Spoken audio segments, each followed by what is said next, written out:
नमस्कार।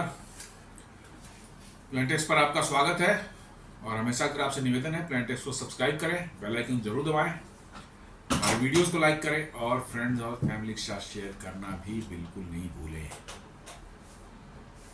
दोस्तों, आज हम लोग जियो पॉलिटिक्स और ये सब चल रहा है, बखेड़ा जो चल रहा है दुनिया में, उससे हटकर कुछ बात करते हैं। कुछ देश के अंदर में कुछ बहुत ही निहायत ही चैलेंजिंग और डिफिकल्ट जो प्रोजेक्ट अभी चल रहे हैं, जो देश की सुरक्षा के साथ जिनका बिल्कुल डायरेक्ट रिलेशनशिप है, उसको समझने की कोशिश करते हैं। जी हाँ, मैं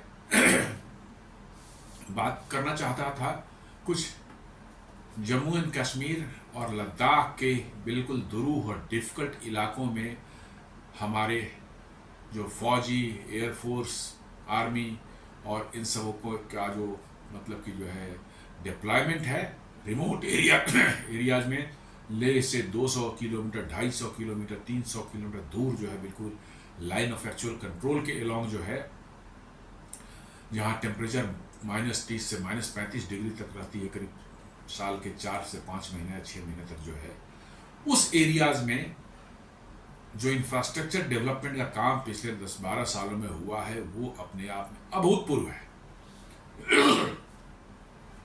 जी हाँ, मैं अभूतपूर्व बोल रहा हूँ क्योंकि पहले वर्चुअली उस एरिया में इंफ्रास्ट्रक्चर डेवलपमेंट का काम सरकार कर ही नहीं रही थी। बॉर्डर एरियाज में जो है लाइन ऑफ एक्चुअल कंट्रोल के अलोंग जो ईस्टर्न लद्दाख और मतलब कि वाले एरिया में जो है बिल्कुल काम नहीं कर रही थी। रादर आपको याद होगा, पिछली सरकार जो थी, यूपीए सरकार में थी, उसमें रक्षा मंत्री AK एंटनी जी ने इसको कैसे जस्टिफाई किया था। उन्होंने कहा था कि नहीं, वहाँ पर इसलिए नहीं बना जा रहा है इंफ्रास्ट्रक्चर कि कहीं चाइनीज हमला करेंगे तो हमारे ही रोड और हमारे ही इंफ्रास्ट्रक्चर का इस्तेमाल करके वो अंदर घुस जाएंगे। देखिए कितनी बड़ी मक्कारी इनकी थी, आप सोच सकते हैं। इंफ्रास्ट्रक्चर हम नहीं बनाएंगे, हमारे आर्मी, एयरफोर्स और हमारे डिफेंस के पर्सनल जिस एरिया में है उनको वहाँ पहुँचने में, वहाँ ऑपरेट करने में परेशानी होगी, लेकिन हम नहीं बनाएंगे इसलिए कि उसका इस्तेमाल करके चाइना जो है हमारे अंदर घुस जाएगा। इनफैक्ट एक तो एडवांस लैंडिंग ग्राउंड है, उसकी बात उसके भी मैं बात करूंगा, लेकिन मैं बता देता हूँ कि ये एडवांस लैंडिंग ग्राउंड बिल्कुल नॉर्थ, हमारे मैंने इंडियन मैप में आप देखें सबसे नॉर्थ वाला पॉइंट जो है ईस्टर्न लद्दाख में, आप जाके देखें काराकोरम के पास है, ऑलमोस्ट बिल्कुल काराकोरम पास, वहाँ के सामने आपको वैली में अंदर में दिखता है। वहाँ पर इतनी स्ट्रेटजिक जगह पर एक एडवांस लैंडिंग ग्राउंड है अपनी, जो 1962 में बनाया गया था लॉजिस्टिक के लिए। उसमें फाइटर प्लेन वहाँ नहीं उड़ सकते अभी, फ्यूचर में उसका होगा, उसका उपाय होगा कि कैसे फाइटर एयरक्राफ्ट वहाँ से उड़ सकें, लेकिन वो एडवांस लैंडिंग ग्राउंड है जहाँ ट्रांसपोर्ट प्लेन, छोटे ट्रांसपोर्ट प्लेन जो लॉजिस्टिक्स के लिए जो है वहाँ लैंड कर सकते हैं, वहाँ टेक ऑफ कर सकते हैं। ये 1962 में हुआ बना था, लेकिन बाद में उसको एबंडन कर दिया गया, तो उसका कोई इस्तेमाल नहीं हो रहा था। बट 2005-6 के आसपास में जो है एयरफोर्स ने उसको रीएक्टिवेट करने की सोची और उन्होंने एक प्रपोजल भेजा डिफेंस मिनिस्ट्री के पास में। आपको मालूम होना चाहिए कि डिफेंस मिनिस्ट्री ने उस प्रपोजल को रिजेक्ट कर दिया। उतने रिमोट लोकेशन में लॉजिस्टिक मैंने के लिए कितनी इंपॉर्टेंट और वाइटल स्ट्रेटजिक इंटरेस्ट का वो आपका एयर स्ट्रिप है, उसको रिजेक्ट कर दिया कि नहीं, इसको एक्टिवेट नहीं करना है, फिर से नहीं करना है। बाद में एक उसी समय 2008 में जो है एक एयरफोर्स के एयर चीफ मार्शल थे, उन्होंने सरकार से उसका पूछा ही नहीं, खुद अपने इंटरनल फंड से उन्होंने उसका जो व्यवस्थाएं करनी थी थोड़ी बहुत जो है सब करके जो है उन्होंने उसको रीएक्टिवेट कर दिया। तो पहली बार जो 2008 में जो है एक वहाँ पर AN-32 जो प्लेन जो है वहाँ उतरा और तब से वहाँ एयरफोर्स की टीम मौजूद रहती है। बीच बीच में लॉजिस्टिक के लिए जो सप्लाई, खाने पीने के सामान और सब चीज़ वहाँ पर, मैंने काराकोरम पास, आप समझ रहे हैं, मैंने वहाँ लद्दाख से, मैंने लेह से वहाँ पहुँचने में ही जो है 12 घंटे से ज़्यादा लगते हैं। आप समझ सकते हैं 12 घंटे से ज़्यादा लगते हैं एट प्रेजेंट। उसका भी एक नया रोड बन रहा है जिसके कारण वो उसका मैं जिक्र करूँगा। तो ये सब ऐसे प्रोजेक्ट्स बन रहे हैं उस एरियाज में जिससे न सिर्फ उस दुरूह और डिफिकल्ट और स्ट्रेटजिकली इम्पॉर्टेंट इलाके में हमारे सेनाओं के ऑपरेट करने की क्षमता बढ़ेगी, बट रादर हमारा रिएक्ट करने का रिएक्शन टाइम जो है इतना ड्रास्टिकली रिड्यूस होगा कि दुश्मन मुकाबला करने की कंडीशन में नहीं होगा। जी हाँ, उसमें जो हम 4-5 प्रोजेक्ट जो उस एरिया में चल रहे हैं, वैसे तो बहुत से हैं, उसमें बहुत से हैं उस एरिया में प्रोजेक्ट, लेकिन 4-5 जो मेन जो जिनकी बहुत बड़ी सिग्निफिकेंस है और वो गेम चेंजिंग एक प्रोजेक्ट है उस एरिया के लिए, उसकी मैं बात करता हूँ। उसमें एक पहला है जो अभी चालू हुआ है, अभी जनवरी में चालू हुआ है, शायद 18-19 जनवरी के आसपास है, एग्जैक्ट डेट मुझे नहीं पता है। ये है सोनमर्ग टनल। ये पड़ता है आपको NH1 पर, जो कि श्रीनगर को लेह से जोड़ती है, और ये सोनमर्ग जो हमारा मतलब कि जो वहाँ एक जगह है श्रीनगर में, गांदरबल डिस्ट्रिक्ट में जो है, उसमें जो है 2 प्लेसेस हैं, गगनगीर और सोनमर्ग। इन दोनों के बीच में बड़ा ही दुरूह पहाड़ी इलाका, जिस पर बहुत से मोड़ और ऊंची नीची मतलब चढ़ाइयाँ थी, सड़क की बड़ा नैरो पैसेज था, और इतने एवलेंचेज वहाँ पर आते थे कि ये रास्ता जो है, ये स्ट्रेच जो है सोनमर्ग टनल जहाँ बनाया गया है, वर्चुअली ये साल के 6 महीने से 7 महीने तक बंद ही रहता था, कंप्लीट बंद रहता था। जी हाँ, 6 महीने से 7 महीने तक श्रीनगर का संपर्क जो है लेह से कटा हुआ रहता था, पिछले 78-79 सालों से, जो है जब से हम आज़ाद हुए तब से, या उसके पहले से भी रहता, बट जब से हम आज़ाद हुए तब से जो है ये आपका लेह जो लद्दाख का एक हेडक्वार्टर है आपका, और स्ट्रेटजिकली कितना इम्पॉर्टेंट है आप समझ सकते हैं। सारा का सारा आपका लाइन ऑफ एक्चुअल कंट्रोल का जो फोर्स मोबिलाइजेशन, आर्मी और एयरफोर्स का जो है जमावड़ा जो लगता है, वो सारी वही लेह से होकर के ही उस एरिया में फिर फैन आउट करती है, अलग अलग इलाके में जाती है। तो लेह एक सेंट्रल पॉइंट है आपका, सप्लाई लाइन के हिसाब से भी, लॉजिस्टिक पॉइंट ऑफ व्यू से लेह। तो श्रीनगर से लेह आपका 6 महीने कट ऑफ रहता था, और आज तक की सरकारों ने कुछ नहीं किया उसके लिए। मैं एकदम बिल्कुल साफ बोल रहा हूँ, कुछ नहीं किया, क्योंकि उनकी मंशा ही नहीं थी कि हमारा जो है डिफेंस पर्सनल का प्रेजेंस जो है वहाँ पर लद्दाख उस एरिया में वो मजबूती से खड़ा रहे, वो ईंट का जवाब पत्थर से दे सके, ये उनकी मंशा नहीं थी। तो ये जो सोनमर्ग टनल है ये चालू हो चुका है। ये 6.5 किलोमीटर लंबा टनल है, connecting Gagangir and Sonamarg in the Ganderbal district of the Jammu and Kashmir. Jammu and Kashmir के गांदरबल एक जिला है, उसमें आता है। It carries 2 lanes of national highway 1। It bypasses a Z shaped stretch of the road. जो पुराना सड़क था जो पहाड़ियों पर ऊपर ऊपर जाता था, उसमें एक जेड टाइप का जो है बनता था, शेप बनता था, उसको बाईपास करता है ये, which will be used to which used to be avalanche prone and get blocked during the winter months due to the heavy snowfall। बहुत ज़्यादा वहाँ स्नोफॉल होती थी विंटर्स में जो है, और बहुत ज़बरदस्त एवलांचेज भी वहाँ आते थे, जिसके कारण ये पूरा बंद रहता था। However, now the tunnel provides all weather connectivity to Sonamarg. Sonamarg उस पार है, गगनगीर जो है उसके इस तरफ है, मतलब सदर्न साइड में। सोनमर्ग उस टनल के अगले उधर है, टुवार्ड्स द लेह, या कह सकते हैं कारगिल। इट टेक्स नाउ, जहां पर पहले 3 घंटे लगते थे, वहां पर अब आप सिर्फ 15 किलोमीटर में जो है आप 5.5 किलोमीटर का टनल एकदम 70 किलोमीटर के 60 से 70 किलोमीटर रफ्तार से जो है आराम से जो है निकल जाएंगे। 2 लेन है आने का जाने का, और आप जो है वो जो आपका स्नोफॉल वाला एरिया था, हेवी स्नोफॉल वाला एरिया था, क्योंकि इसकी हाइट है 8,200 मीटर, सॉरी 8,200 फीट।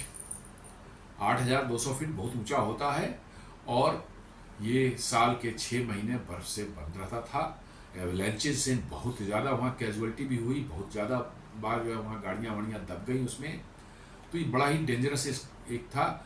इसको सरकार ने करीब 2700 करोड़ रुपए का ये प्रोजेक्ट था और इसको अभी कंप्लीट किया गया। जनवरी में उसका उद्घाटन हो गया है और अब ये थ्रू आउट द ईयर इस्तेमाल होगा। कभी इसको वेदर से जो है बंद नहीं होगा रास्ता। ये सिर्फ इस टनल बात नहीं, एक और टनल है इसके कारण कंप्लीट रूट नहीं, लेकिन इस रूट पर जो इस सेक्शन में जो बंद हो जाता था, क्योंकि इतनी हेवी स्नोफॉल होती थी, कई कई मीटर बर्फ जमा हो जाती थी कि उसको हटाना साफ करना मुश्किल था और बहुत ही नैरो पैसेज थी, मैंने सड़क की जो थी।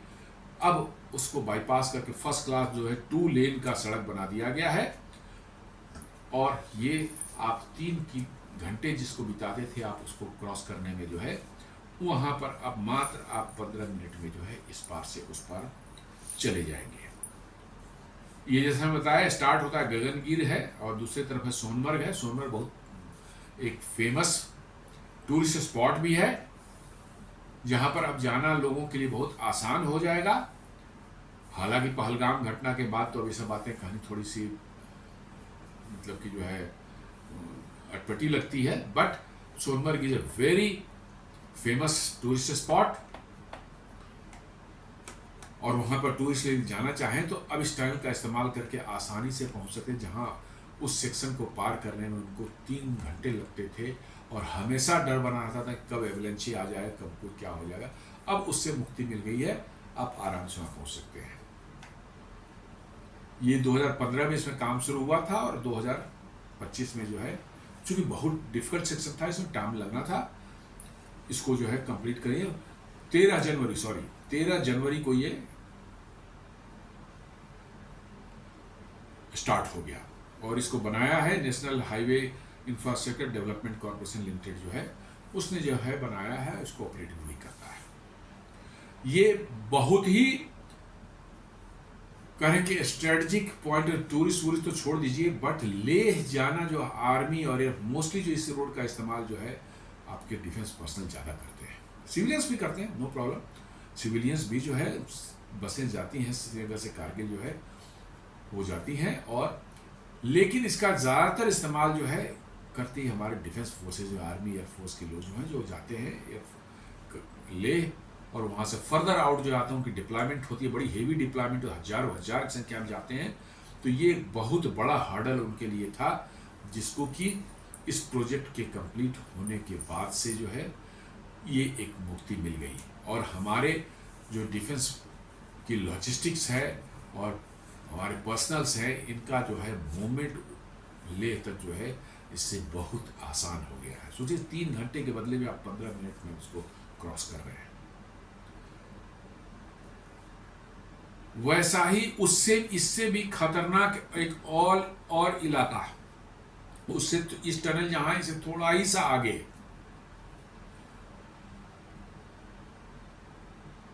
ये है, आपको जोजिला टनल बन रहा है। आपने सुना होगा जोजिला पास का नाम सुना होगा, जब कारगिल की लड़ाई चल रही थी उस समय बड़ा टीवी पर ऐसा जोजिला पास का नाम आ रहा था। ये वही जोजिला पास है, बहुत ही सर्किटस रोड पहाड़ियों पर घूमते घूमते जो है, और इसकी हाइट तो और भी ज़्यादा है, 13,000 फीट। जी हाँ, 13,000 फीट की ऊंचाई पर जो है ये जोजिला पास है। और यहाँ पर सोनमर्ग टनल जहाँ बना है उससे भी ज़्यादा बर्फबारी होती थी।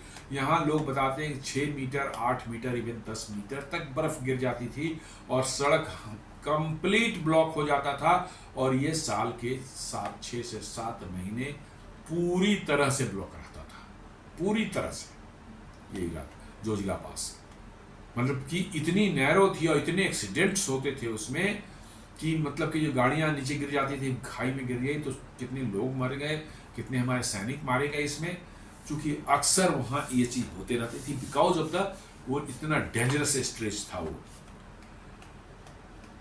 तो वहाँ पर जो है जोजिला पास पर जो है एक बन रहा है, टनल बन रहा है।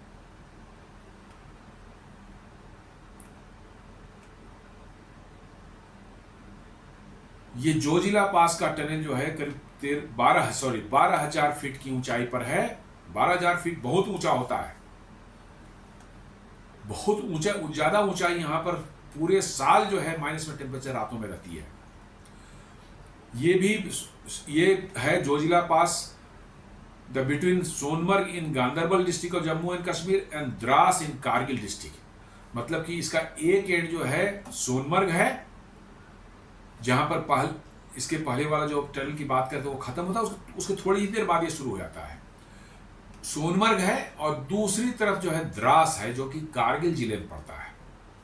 कारगिल वार वहीं से, ब्रिगेड हेडक्वार्टर वहीं था, वहीं से सारा उस कारगिल वार का संचालन जो है वही कारगिल में जो आर्मी की ब्रिगेड है वहीं से हुआ था।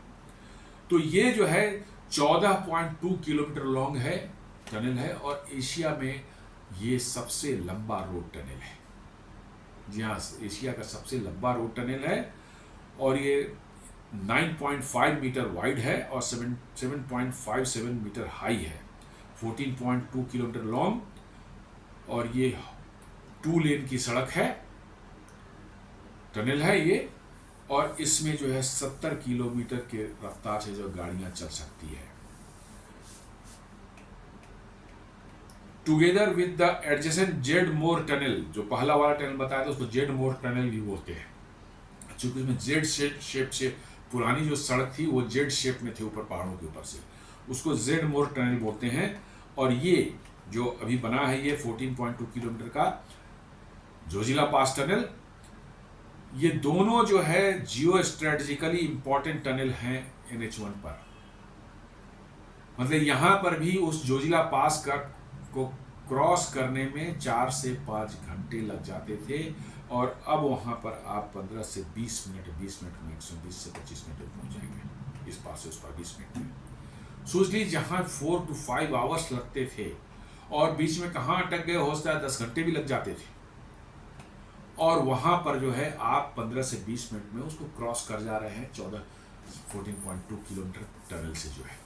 और ये इतना खतरनाक ये इलाका था कि ये साल में 6 से 7 महीने बंद रहता था, और इसलिए आर्मी और हमारे डिफेंस पर्सनल जो है उनको इतनी दिक्कत होती थी कि वो 4-5 महीने जब खुला रहता था, उसी के दौरान जो है उनको पूरे साल के राशन फ्यूल जितना था वो सब कुछ स्टॉक करके रखना पड़ता था। सारा का सारा उस 4-5 महीने में ढुलाई करके जो है लेह ले जाना पड़ता था, और वहीं लेह में जो है उसको स्टॉक करके रखना पड़ता था, क्योंकि विंटर्स में सिर्फ हवाई मार्ग से ही जा सकते थे, दूसरा कोई उपाय नहीं था। और हवाई मार्ग से ले जाना बहुत खर्चीला पड़ता है, और प्लस बहुत वॉल्यूम भी है, उतने हजारों की संख्या में उस एरिया में फौज हमारे तैनात होंगे, खाने पीने रहने का सामान, मतलब कि जो है आपको फ्यूल चाहिए, उनके कपड़े लगते हैं, हर तरह की चीज़ें, मतलब कि जो आर्मी जहाँ रहती है उनको इक्विपमेंट्स हैं, आपको जो है कोई ख़राब हो गया इक्विपमेंट उसका स्पेयर चाहिए, सारे स्पेयर्स वगैरह हर चीज़ को आपको, तो ये समझ लीजिए 4-5 महीने में ही उनको सारा कुछ स्टॉक करके जो है रखना पड़ता था, ताकि वो 6-7 महीने जो बंद रहे तो उनका काम चल सके। सोचिए कितना टफ काम था। अब इन दोनों टनल्स के बन जाने से जो है वर्चुअली पूरे साल कहीं कहीं अभी भी स्ट्रेस छोटा मोटा है, उस पर भी काम चल रहा है। छोटे मोटे टनल जो है, छोटे मोटे, बहुत लंबे नहीं, लेकिन अब कह सकते हैं कि वर्चुअली जो है ये पूरा का पूरा एरिया आपको ऑलमोस्ट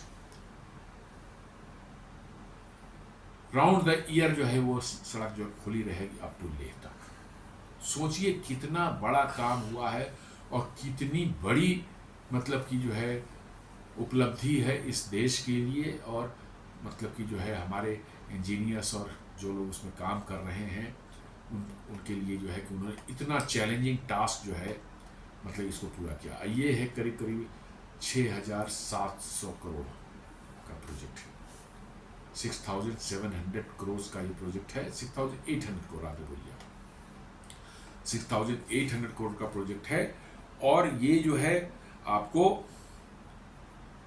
2028 में इसके पूरे होने की संभावना है, क्योंकि बहुत टफ है ये काम करना, और इसकी लंबाई भी ज़्यादा 14.2 किलोमीटर, पिछला वाला था पर 7.5, ये 14.2 किलोमीटर है, और ये बहुत ही टफ है क्योंकि इसकी हाइट भी बहुत ज़्यादा है। यहाँ नॉर्मल दिन में भी जो है मतलब कि जो है माइनस में टेम्परेचर रहता है, और सर्दियों में तो -30 से -35 डिग्री तक टेम्परेचर रहता है, कई महीने 4-4, 5-5 महीने तक इतने ये टेम्परेचर रहता है वहाँ पर। आप समझ सकते हैं वहाँ पर जो लोग काम कर रहे होंगे उस टनल बनाने के लिए, वो कितने टफ सिचुएशन में काम किया है उन्होंने, इट इज रियली जो है हैट्स ऑफ टू देम। और ये इतना स्ट्रेटजिक है हमारे आर्मी और एयरफोर्स के लिए कि सरकार जो है इसको बिल्कुल प्राइम मिनिस्टर लेवल से जो इसको मॉनिटर किया जा रहा है सीधे इस दोनों प्रोजेक्ट को। इसको भी national highway and infrastructure development corporation limited जो बना रही है, ऑपरेट कर रही है। और ये जो है अक्टूबर 2020 में काम शुरू हुआ था,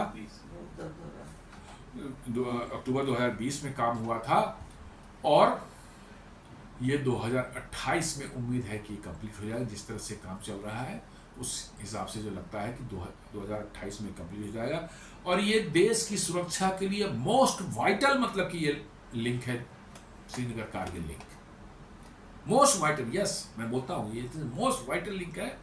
और इसमें ये दो बहुत बड़े हर्डल थे, सोनमर्ग वाला टनल व जेड मोड़ वाला जो था वो टनल, और ये जोजिला टनल जहाँ बन रहा है, ये दोनों ही स्ट्रेच इतने खतरनाक थे कि पिछले 78 वर्षों से जो है हमारे देश की सेनाएं जो हैं वो इसको फेस कर रही थी। हमारे पब्लिक भी जो लेह से और श्रीनगर के बीच में उनका ट्रेवल होता है वो फेस कर रहे थे। और इसके कारण होता था कि आप श्रीनगर से लेह जा रहे हैं या लेह से श्रीनगर जा रहे हैं तो आपको कारगिल में नाइट स्टे करना पड़ता था, क्योंकि ये दोनों टनल जो बने हैं यहाँ पर इतना टाइम आपको लगता था कि आप सुबह चले तो शाम पहुँचते कारगिल पहुँचते शाम हो जाती थी। इसलिए कारगिल में रुकना जो लाजमी हो जाता था। अब फिर आगे नहीं, क्योंकि उस रोड पर जो है नाइट में जो है ट्रेवल करना चूँकि इतना ज़्यादा हिली और डेंजरस है कि इट इज़ नॉट एडवाइजेबल और नहीं चलते हैं लोग। तो श्रीनगर से चलते थे लेह के लिए, नाइट स्टे आपको करना पड़ता था। शाम हो गई, रात हो गई तो नाइट स्टे कारगिल में किया और फिर अगले दिन कारगिल से सुबह निकले तो लेह पहुँचते थे। अब जैसा बता रहे हैं कि इन दोनों में करीब आपके मिला जुला कर कम से कम 6 घंटे टाइम बच जाएंगे, 6 से 7 घंटे टाइम बच, तो आप सुबह चल करके श्रीनगर से जो है आप लेह पहुंच जा सकते हैं शाम तक, आपको रात में रुकने की जरूरत नहीं है। तो कितनी बड़ी उपलब्धि और कितनी रिलीफ मिलेगी हमारे आर्मी को और हमारे एयरफोर्स और हमारे जो है गवर्नमेंट ऑफिशियल जो वहाँ पर काम करते हैं, आते जाते हैं उस रास्ते से, you can very well imagine. क्योंकि हवाई यात्रा जो लेह से बहुत आसान नहीं है, बहुत समय जो है वेदर खराब करना वो भी बंद हो जाता है, और साथ साथ जो है वहाँ मतलब कि जो है उसका कॉस्ट भी बहुत हाई होता है, और लिमिटेड फ्लाइट्स भी लिमिटेड ही हैं। तो इसलिए लेह हमारे लिए कितना इम्पोर्टेंट है ये हर भारतीय जानता है। 1962 के बाद से उस एरिया की सुरक्षा कितनी हमारे लिए इम्पोर्टेंट है हर कोई जानता है, हर भारतीय जानता है। और ये दो प्रोजेक्ट जो है वर्चुअली हमारे पूरा सिक्योरिटी सिनेरियो को ही बदल दे रहे हैं। अब हमें शायद पूरे साल के लिए मतलब कि जो है राशन इकट्ठा करके वहाँ आर्मी को रखने की जरूरत नहीं पड़ेगी। हाँ, 1-2 महीने के लिए अभी भी जरूरत पड़ेगी जब एक्सट्रीम हो जाएगा लास्ट में, जो कि और भी कुछ स्टेज हैं जो छोटे मोटे, बट पूरे साल के लिए आपको जो है राशन इकट्ठा करने की जरूरत नहीं पड़ेगी, क्योंकि आपका मोस्ट ऑफ द टाइम जो है ये रोड खुला रहेगा। छोटे मोटे 1-2 स्ट्रेच है जहाँ उस पर भी काम चल रहा है, कुछ टनल वगैरह बनाया जा रहा है, और ये इंश्योर किया जाएगा कि अगले 3 से 4 साल में जो है कारगिल टू लेह जो है वो बिल्कुल ऑल वेदर रोड हो जाए। वेदर चाहे जैसा भी हो, कंडीशन कुछ भी हो, हमारा मूवमेंट उस रोड पर नहीं रुकेगा। तो ये बहुत ही मतलब कह सकते हैं कि extremely important from the strategic point of view, और आप बोल सकते हैं कि देश की सुरक्षा के लिहाज से बहुत ही महत्वपूर्ण ये दोनों प्रोजेक्ट थे। एक कंप्लीट हो गया है, एक पर काम चल रहा है, उम्मीद है कि 2028 तक जो है ये कंप्लीट होगा। अब आते हैं एक और प्रोजेक्ट पर। एक नया एयरफील्ड बना है, बिल्कुल समझिए कि ईस्टर्न लद्दाख में लाइन ऑफ एक्चुअल कंट्रोल के बिल्कुल पास। जी हाँ, ये फुल फ्लेजेड एक हार्ड टॉप एयरफील्ड है, एयरफोर्स का नया बना है। पहले ये भी एडवांस लैंडिंग ग्राउंड हुआ करता था, डर्ट रोड था, स्ट्रिप था वहाँ पर, और छोटे मोटे कभी ट्रांसपोर्ट प्लेन लॉजिस्टिक के लिए वहाँ को सामान वामान ले जाकर इसके जाते थे, कुछ हेलीकॉप्टर भी कभी चल जाते थे। बट अब जो है पूरा एक जो है एक फर्स्ट क्लास जो है वहाँ पर बना दिया गया है। करीब करीब 2700 मीटर का जो है एक स्ट्रिप है, एयर स्ट्रिप है, जो बिल्कुल हार्ड टॉप है। उस पर पूरे साल जो है आपके जो है fighter aircrafts, transport aircrafts, helicopters या कोई भी और लॉजिस्टिक जो है एयरक्राफ्ट जो है वहाँ पर उतर सकता है। इवन हेवी लिफ्ट एयरक्राफ्ट जो आपके C-17 ग्लोब मास्टर हैं, IL-76 जो हैं गजराज, वो सभी वहाँ उतर सकते हैं, पूरे साल उतर सकते हैं। थ्रू आउट द ईयर वहाँ से उतर सकते हैं, लैंड कर सकते हैं, जा सकते हैं। और वो एरिया कितना आप मैंने समझ सकते हैं इंपॉर्टेंट है। आपका गलवान वाला इंसिडेंट उसी एरिया में ईस्टर्न लद्दाख में ही हुआ था, और उसी एरिया में ये बनाया गया है। और ये लेह से करीब 200 किलोमीटर की दूरी पर है, located in eastern Ladakh near line of actual control, is a strategically important Indian air force base set to become fully operational by October 2025। Landing वगैरह सब हो रही है, हवाई जहाज आ जा रहा है, लेकिन कुछ और चीज़ें बना रहा है, हार्ड एंड शेल्टर बनाए जा रहे हैं ताकि जो है आपके हवाई जहाज जो लड़ाकू जहाज हो उनको परमानेंटली ग्राउंड के नीचे जो है अंडरग्राउंड शेल्टर में रखा जा सके। और उनके जो है मेंटेनेंस का जो है लॉजिस्टिक डिपो जो बनता है वो सब, फ्यूल डिपो, ये सब जो है सब बन करीब रेडी है। वहाँ पर बड़ी संख्या में एयरफोर्स के पर्सनल रहेंगे, और वहाँ पर फाइटर एयरक्राफ्ट, हेलीकॉप्टर्स जो है डिप्लॉयड रहेंगे।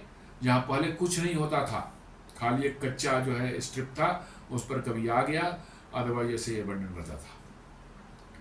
The advanced landing ground is being upgraded to handle fighter jets and is considered India's highest airfield, situated at an altitude of 13,700 feet.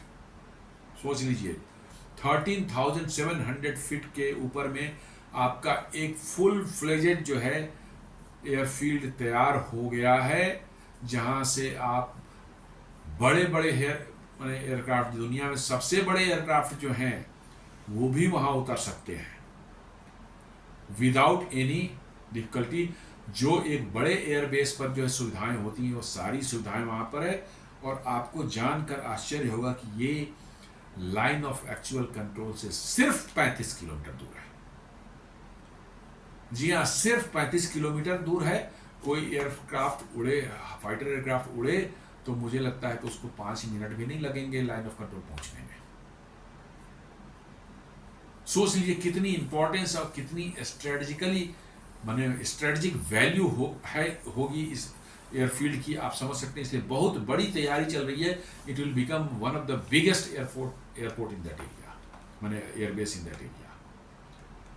अभी तक सिर्फ ले ही था, ये उस एरिया में सेकंड माने एक बड़ा फुल फ्लेजेड हार्ड टॉप, जहां पर सैकड़ों की संख्या में हमारे एयरफोर्स के पर्सनल रहेंगे। वहां भी टेम्परेचर -30 -35 रहता है। उसके लिए आपको लॉजिस्टिक तैयार करनी पड़ती है। इलेक्ट्रिक सप्लाई के लिए वहाँ सोलर प्लांट्स लगाए गए हैं, डीजल जनरेटर सेट्स लगाए गए हैं, और इलेक्ट्रिक पाइपलाइन ट्रांसमिशन लाइन भी डाली गई है ताकि उनको 24 आवर्स जो है बिजली मिलती रहे। क्योंकि इतने -30 to -35 डिग्री टेम्परेचर में जो लोग रहेंगे वहाँ पर, साल के 6-7 महीने जो टेम्परेचर यही रहता है, आप समझ सकते हैं उनको जो है हीटिंग के लिए या अदर इक्विपमेंट्स को चलाने के लिए बिजली की जरूरत पड़ेगी ही पड़ेगी। तो सोलर का भी व्यवस्था किया गया है, बहुत बड़ा सोलर प्लांट वहाँ लगाया गया है। देन पावर सप्लाई की जो है उनको दी जा रही है, ग्रिड से पावर सप्लाई भी उनको दी जा रही है उधर से, मतलब कि जो ट्रांसमिशन लाइन बना करके जो है। और वहाँ पर साथ साथ जो है उनको पीने के पानी की व्यवस्था, उसका सारा कुछ जो है वहाँ पर। ये 200 किलोमीटर दूर है लेह से, बहुत ही डिफिकल्ट है वहाँ पहुँचना बाय रोड। उसको भी इम्प्रूव किया जा रहा है, वाइडन किया जा रहा है 200 किलोमीटर्स, और that too in a mountainous road. समझ सकते हैं कि सुबह चले तो शाम तक पहुँचे या ना पहुँचे, वो भी करना मुश्किल है। और वहाँ पर जाकर के आपने जो है एक बनाया, हमने बनाया है एकदम full fledge hard top airfield, और लाइन ऑफ कंट्रोल से बिल्कुल 35 किलोमीटर पहले। ये अपने आप में बहुत ही जबरदस्त मनी प्रोजेक्ट है। It's a proximity to the LAC about 30-35 metre away allows for rapid mobilisation and logistical support for troops station in the region. आपको लॉजिस्टिक भी उस एरिया में जो ट्रुप्स हैं, आपके आर्मी के लोग हैं, एयरफोर्स के लोग हैं, उनके लिए खाने पीने का सामान, मेडिकल सप्लाईज या और भी कोई इक्विपमेंट्स, किसी चीज़ की जरूरत हो, उस एरिया में जो हमारे फौजी जाते हैं उनको लेह से ले जाना पहुंचाना जो है, उनको डिप्लॉयमेंट टाइम लगता है। आराम से उनको ट्रांसपोर्ट प्लेन में बिठा के नायोमा में उतार देंगे, वहाँ से बस में अपने नियरेस्ट बेसेस में जहाँ पर उनको डिप्लॉयमेंट पहुँच सकते हैं। समझ कितनी आसानी हो जाएगी इन सब चीज़ों से जो है। लोकेशन जो है eastern Ladakh near the line of control, altitude 13,700 feet, making India's highest airfield. Bharat का जो है ये सबसे ऊंचा एयरफील्ड है। रनवे जो है वो 3 किलोमीटर का करीब है, paved runway capable of handling heavy military transport aircraft. Yes, heaviest aircraft भी यहाँ उतर सकते हैं, चूंकि वो रनवे जो है जस्ट लाइक एनी रनवे कहीं पर भी जैसा होता है वैसा है। Including fighter jets like Rafale and Sukhois. Rafale and Sukhois भी जो है वहाँ से टेक ऑफ और लैंड कर सकते हैं, ऑपरेट कर सकते हैं। Strategic importance provides a crucial base for air operation, surveillance and troop movement in eastern Ladakh. माने ईस्टर्न लद्दाख में पूरा एयर सर्विलेंस के लिए जो है, ट्रुप्स मूवमेंट के लिए, ये बहुत ही एयर ऑपरेशंस के लिए यह बहुत ही क्रूशियल होने वाला है। नायोमा एयरफील्ड जो है enhances India military capability and response times near the LAC। जी हाँ, रिस्पॉन्स टाइम एकदम बिल्कुल जो है इससे तुरंत आपकी इंप्रूव होने वाली है। आपका आप मिनटों में जो है आप जो है वहाँ से कोई हरकत हुई तो उनका जवाब दे सकते हैं। Facilitates the deployment of air defence system like Akash prime missile system. वहाँ पर आकाश प्राइम मिसाइल सिस्टम जो है लगाया जा रहा है, वहाँ पर जो है कि उधर से कोई हवाई हमले की कोई ज़रूरत करे तो उसको न्यूट्रलाइज किया जा सके। ये जैसा बताया कि अभी जो है फाइनल उसका चल रहा है, अक्टूबर में ये चालू हो जाएगा। नायोमा को कंसीडर किया जाए कि vital asset for India border security.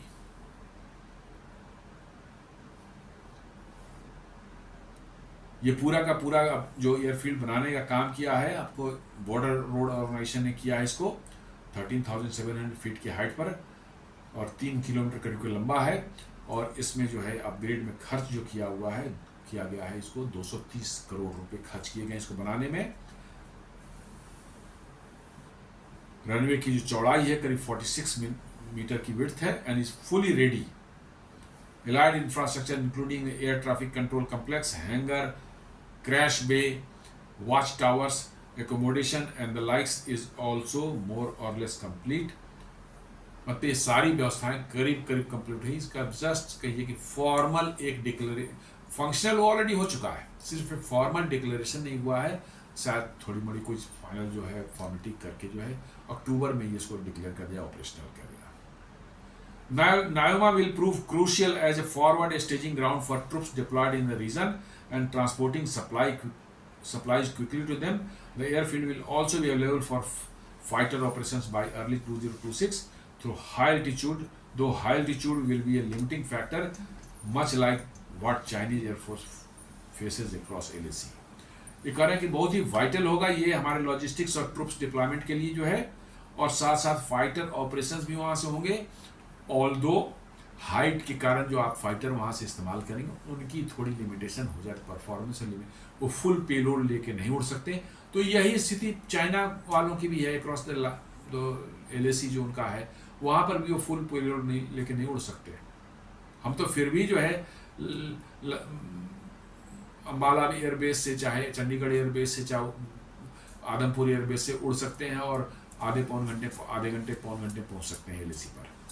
उनके पास ये भी उपाय नहीं। तिब्बत का पूरा पठार उतनी ही हाइट पर है, वो कम नहीं होता, उसके लिए हजारों किलोमीटर पीछे जाना पड़ेगा उनको। तो हमारा यदि ऐसा होगा ना, फुल लोड से उड़ना है, तो हम चंडीगढ़ या यहाँ से अम्बाला एयरबेस से, चाहे आदमपुर एयरबेस से जो उड़ सकते हैं और फुल लोड के साथ जाके वहाँ हम अपना ऑपरेशन कर सकते हैं।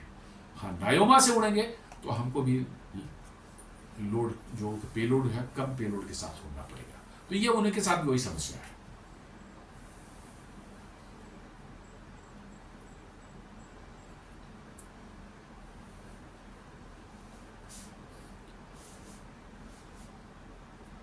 उस एरिया में एक और हमारा जो है एडवांस लैंडिंग ग्राउंड है, लेकिन वो नॉर्दर्न पोर्शन में, ये ईस्टर्न पोर्शन में, वो बिल्कुल नॉर्दर्न पोर्शन में है, और that is called Daulat Beg Oldi. ये 1962 बना था। ये अभी भी एडवांस लैंडिंग ग्राउंड है, बट आई फील कि वेरी मतलब कि जो है इन वेरी नियर फ्यूचर ये भी नायोमा की तरह जो एक फुल फ्लेज्ड जो है एक बनने वाला है एयरफील्ड इंडियन एयरफोर्स का। India is trying to play up catch up, located about 35, ये तो हो गया एडवांस लैंडिंग ग्राउंड। जो नायोमा जो है सबसे पहले जो है reactivated as advance landing ground when a medium lift AN-32 transport aircraft first landed there in September 2009। Nyoma भी एक एडवांस लैंडिंग ग्राउंड ही पहले भी था। ये इसको बंद हो गया था, रीएक्टिवेट किया गया 2009 में, जब एक AN-32 प्लेन वहां पहली बार लैंड किया। तब से इसको एक एडवांस लैंडिंग ग्राउंड के रूप में भारतीय वायुसेना इस्तेमाल करी, लेकिन सिर्फ ट्रांसपोर्ट प्लेन उड़ते थे, फुल फ्लेजेड नहीं था। The upgrade project began during the military confrontation with China that erupted after the people's liberation China made multiple incursions into eastern Ladakh in April में। ये गलवान के बाद जो है ना, इसको डिसाइड किया है कि नहीं, अब ये एडवांस लैंडिंग ग्राउंड नहीं रहेगा, ये फुल फ्लेजेड एयर बेस बनेगा, और इसलिए जो है इसको उसके बाद से शुरू किया गया, और ये now it has become a full fledged airbase, बहुत बड़ा एयरबेस कह सकते हैं। एक और हमारा एडवांस लैंडिंग ग्राउंड है दौलत बेग ओल्टी, जो कि बिल्कुल ऊपर नॉर्दर्न पोर्शन में, अब कश्मीर का मैप देखेंगे तो लद्दाख का मैप में एकदम ऊपर में आप जाके देखें, एकदम समझ लीजिए कि काराकोरम पास के जस्ट ऊपर। काराकोरम पास नीचे है, आप उसके ऊपर में एकदम ऊंचाई पर, दुनिया का कहा जाता है कि सबसे ऊंचा जो है ये एयरफील्ड है। ये दौलत बेग ओल्डी, जिसको शॉर्ट में DBO बोलते हैं, is an advance landing ground in Ladakh, India, known for the being one of the highest in the world. जी, highest in the world. It is located near the line of actual control with China and is strategically important for India. The airstrip was originally built in 1962 and reactivated in 2008 to strengthen India's defense infrastructure in the region. बहुत ही vital ये भी है, जैसे नायोमा eastern में है, ये भी है। इसको भी अपग्रेड हम समझते हैं कि अगले कुछ सालों में किया जाएगा। ये लोकेटेड जो है ये ईस्टर्न लद्दाख में ही पड़ता है, लेकिन बिल्कुल ऊपर नॉर्थ में है, near the Karakoram pass and the LAC with China. China के बिल्कुल पास में ही, LAC पास में है, और बिल्कुल काराकोरम पास नीचे है, और आप ऊपर है, दौलत बेग ओल्डी ऊपर में है। इसका एल्टीट्यूड और भी ऊंचा है, करीब 16,000 फीट, मतलब 5,000 मीटर। नायोमा 13,700 था, ये और भी ऊंचा है, 16,500 फीट, 16,000 फीट है। Historical significant, the airstrip was built during the 1962 Sino-Indian War and played a crucial role in India's defense strategy since then.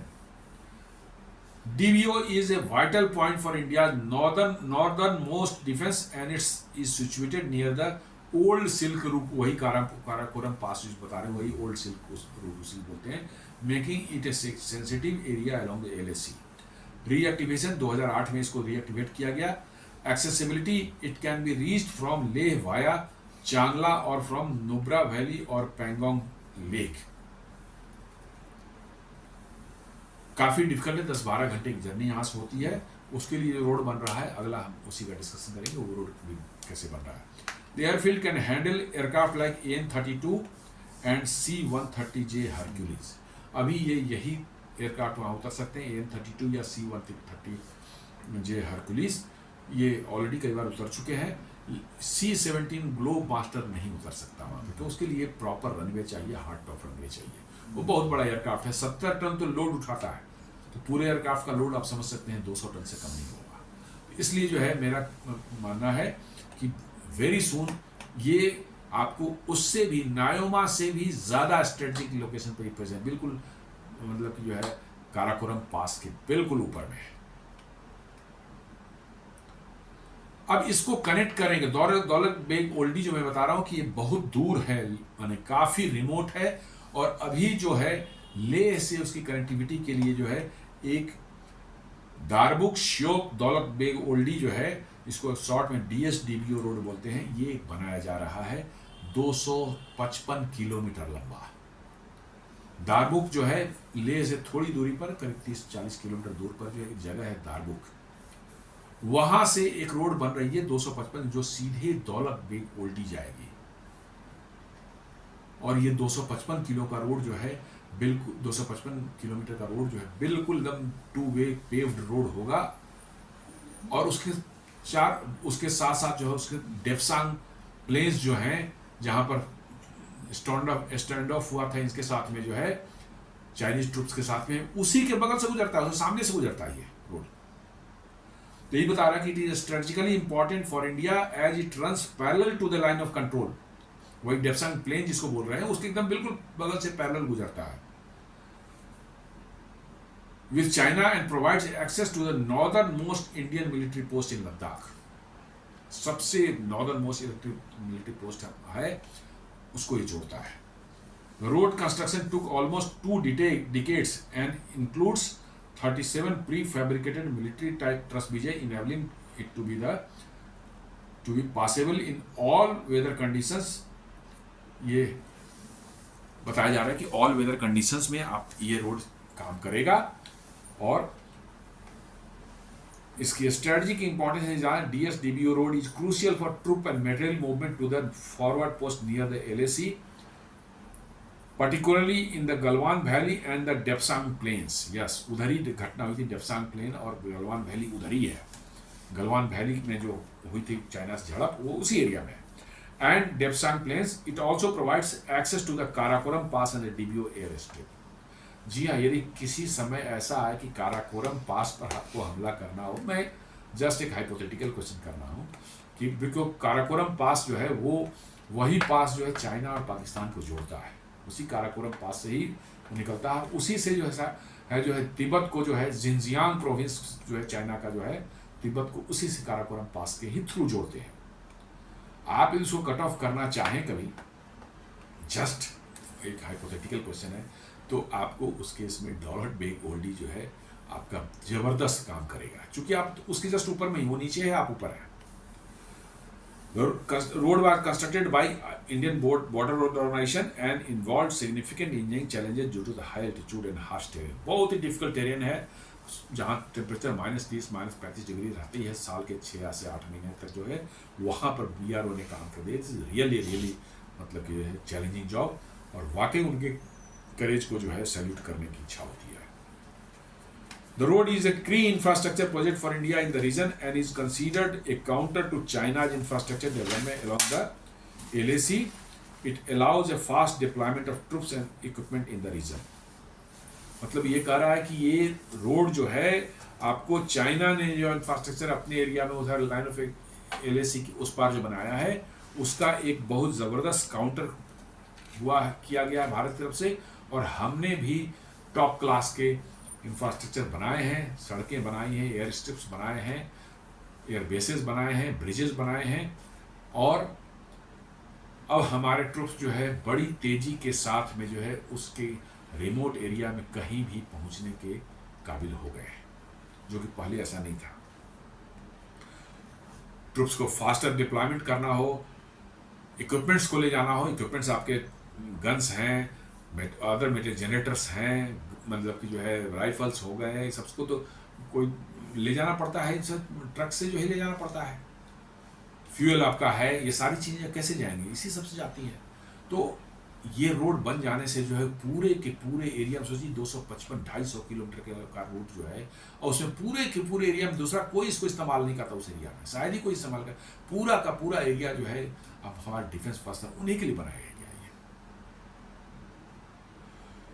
While the DSDBO road is vital link, then Indian express बताती है कि एक और alternate root जो है DSDBO Daulat Beg Oldi के लिए जो है एक सोचा जा रहा है, from Sasoma to DBO is also being developed, which will further strengthen India's connectivity and strategic position. एक सासोमा एक जगह है, वहां से एक ऑल्टरनेट रूट दिया जा रहा है दौलत बेग ओल्डी को जो है।